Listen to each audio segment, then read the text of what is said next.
Oh, sorry, didn't see you there. So I guess I'm supposed to talk about shoot 'em ups now? This video is going to be kind of different than what I normally produce. I didn't really know how to approach this because it's going to be very rapid fire-esque. A lot of these games, gameplay-wise, they're pretty similar to each other, so I didn't know how to approach it. So instead of being a retro view, this is just going to be a rapid-fire suggestion video. And that's it for me so far, so enjoy the video, and I'm going to get back to reading now. The shoot 'em up. It's such a simple, yet effective genre at getting that dopamine rush to my brain whenever I play them. I wasn't sure exactly how to talk about these because there are a lot of games I wanted to go over, but I didn't want the video to get too bloated. So I decided to look at 7 shoot 'em up games on the NES, and let's see if you guys think they're worth anything after I explain it to you. And so, without further ado, this is Cade Wade's NES Shoot 'em Up recommendations. Let's get started!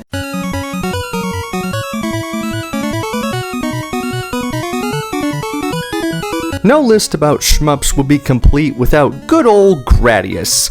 Made by Konami in 1985, initially for arcades, then shortly after brought to the NES, it was originally a sequel to a game called Scramble, another shoot 'em up, before being reworked into a new IP. The game has you control the spaceship known as the Vic Viper, with your mission being to mow down everyone in your path as you make your way through space, eventually to the mothership, which houses a core that you must blow up in order to save the galaxy.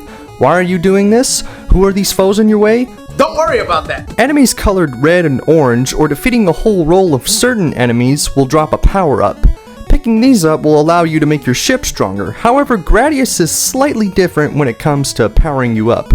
Instead of instantly upgrading as soon as you grab the orb, whenever you grab it, this orange light on this meter will move to another position. Whatever it's on, you can choose it by pressing the B button. You can't freely swap to whichever one you want. You have to keep collecting orbs to get ones further down on the meter, and once you pick one, the meter resets. This is the beef on the burger with Gradius, its main course, if you will. Do you prioritize speed first so you can move around better, or do you risk it and try to go for further upgrades while being slow? Strategy is the key to winning this game, and it's old school hard. Many foes are thrown at you in a flash, and you have to react fast enough, all while avoiding hazards like volcanoes, enemy hordes, and Easter Island heads. What? Each stage has a boss at the end, and it's kinda lame that it's just the same old metal ship. It would've been nice to have some more variety, guys. I mean, there is this cool looking alien, but come on, you could've done a little bit more there. Back to the power-ups, you can make the ship faster, shoot other things like grenades to protect your bottom, double for upper aiming, laser to pierce through multiple foes, and up to 3 orbs that follow you and copy your moves, and a shield for some extra hits. The famous Konami code works here too. You get one try to use it after you beat a boss, so if you're good, try to save those uses for later stages. And while I would pick other games before this one, Gradius is a fine, simple game that if you know how to beat, is a decent 20 minutes. Nice atmosphere, decent control, and a gameplay loop that's addicting. It's simple, but it's a nice little pastime.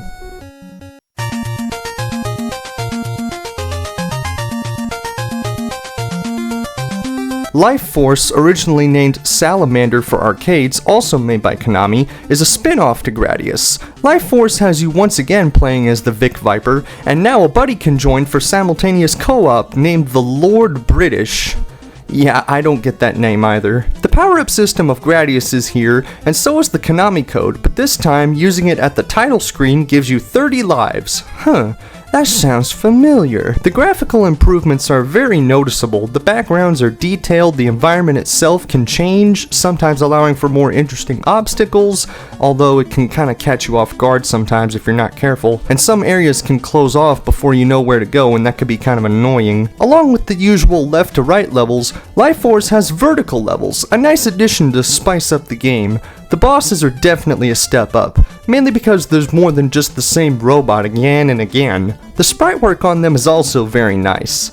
Once you make it to the end, you have to escape via this chase sequence, very nerve-wracking your first time, and this part at the end can go suck it. But once you cross that part, the game ends. Definitely a step up from Gradius indeed, and while it's got some blemishes, Life Force is a finely detailed, fun little game that is a welcome change to the series. Music's pretty nice too, and being a co-op game really brings up the fun factor.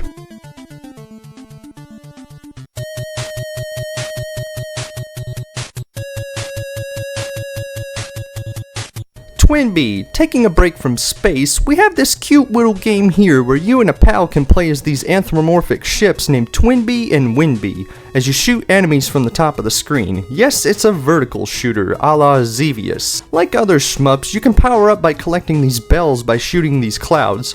Shooting the bells changes the color and what they do. Yellow for bonus points, blue for speed, white for firepower, green for extra ships, and red for a barrier.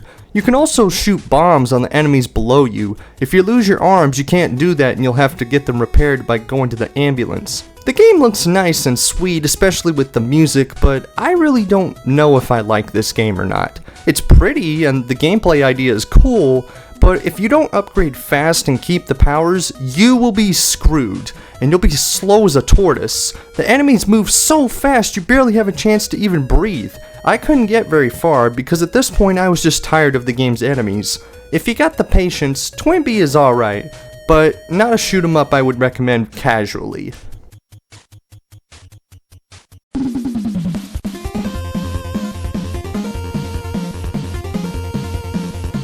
Crisis Force, a Famicom exclusive shoot 'em up that was never released outside of Japan. This game really didn't get a proper chance it deserves because it is really fun. Released in 1991, you and a friend can play as a pair of siblings named Asuka and Maya, two descendants of the Mu clan who have to stop invading monsters from Atlantis. Excuse me, what? Now that is definitely a step up from just shooting guys in space just cause you can. Graphically and sound-wise, the game is phenomenal. I mean, one of the guys from Simon's Quest works on the music, so you know it's gonna be a bop. The visuals push the system to its limits. Great sprite detailing, fast gameplay, multi-scrolling parallax backgrounds. It's insane how good this looks for 1991. After adjusting the difficulty and how many lives you can start with, it's time for some good old-fashioned shooty bang bang. Like Twinbee, it's a vertical shooter, and it's pretty gameplay heavy. You can collect power-ups to give you more speed, and for this game, you can actually change your ship to change whatever it shoots. Your shots have tons of area to cover, and combination is this game's forte. I'm not sure if I fully understand it, but there's a whole lot more to this game compared to others on this list. It's a darn shame this wasn't released worldwide, because it's really great. It looks pretty, it sounds nice, plays smoothly, truly a phenomenal game for the system. I'm definitely looking forward to playing it again.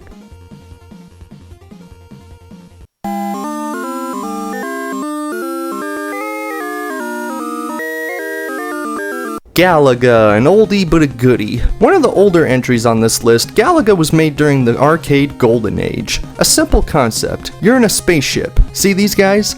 They're the bad guys. You gotta show them who's boss. Yet another vertical shooter. It's very simple. You just have to shoot all the aliens on the screen in order to move to the next stage. They move around and swoop down to hit you while shooting. The green ones can suck you up, but if you shoot them as they come down, you can save another ship that got captured to form Double ship action! And this is very satisfying to pull off. Double the firepower, but you're a bigger target, so you should practice caution. Bonus rounds can rack up the points to get extra lives. Lose them all and it's game over. Not a very complicated game, but if I see it in an arcade, I usually give it a couple quarters. It's definitely played a role in popularizing space shooters, so it deserves credit for that at least.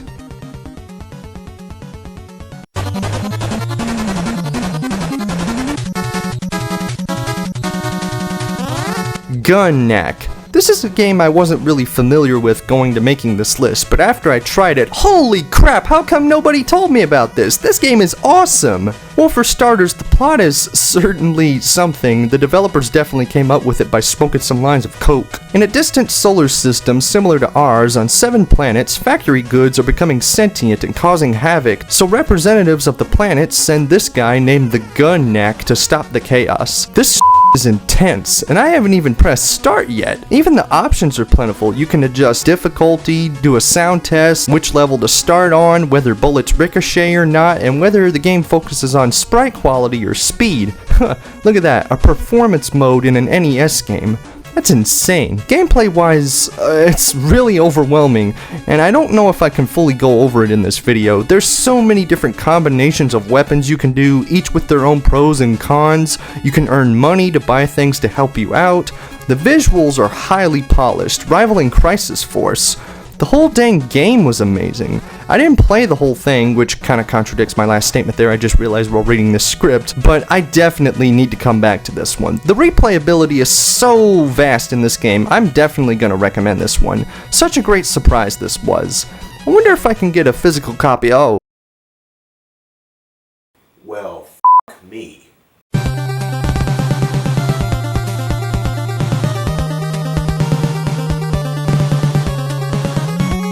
Gradius 2, the last entry on this list, is a dang fine game, right up there with Crisis Force and Gunneck. While it's not as insane as previous entries, this game is one of the most fun and addictive shmups ever. Hey guys, post-production Cadewade here. I completely forgot to talk about the fact that as soon as you press start, you immediately get to choose different types of weapons that you'll be able to shoot during the game. Like instead of just a normal grenade, you can get a spread bomb, a proton torpedo, have a two-way shot, you can get a gun that shoots behind you, you can get a ripple, which is like a slightly more powerful and bigger version of the laser. Like, there is just so much stuff in this game. It has tons of replayability, and I could definitely go back to this game for hours alone just for having these different options. Oh, and the Konami code is also back in this game too that gives you 30 lives again, so yay! So yeah, I'm sorry I forgot to mention that, but anyways, back to our regularly scheduled program. You have the standard Gradius meter at the bottom, same as before, collecting orange orbs to move it to another power-up to choose, and it seems to me the goal of this game was to top what came before with Gradius and Life Force, and my god, they did just that. The visuals are insane, so much animation and details for the sprites, planets, and enemies. I mean, yeah, I'm not gonna lie, it does lag a bit. Well, a little bit more than a little bit, but I don't think it's too bad for an NES game. In fact, it can get a little chaotic, so the slowdown kind of helps in that regard. It just goes to show how much they pushed the system to deliver a high quality game like this. The same goes for the soundtrack, and holy lord, this soundtrack goes so hard. It's definitely composed like how Super C was, which was another fantastic game. By the way, go check out my review on that in Contra, sorry plug. But seriously, the tunes are jammin'. I mean, listen to some of this stuff.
Some of the bosses from Life Force also make appearances. It really feels like it's the best of the previous installments. A shmup masterpiece and a must-own for your Famicom. Or get a converter, you know, that works too. And that was my list of NES shmups that I recommend you try out. And while the genre may be seen as simplistic and repetitive, they are really fun, turn off the brain kind of games to just relax to, albeit they are pretty stressful sometimes. Looking at you, Twinbee. But anyways, that's it for today. Thank you guys for watching, and stay tuned because the next review video is gonna be rockin'. Ay! I tell you, I get no respect, I tell you, no respect.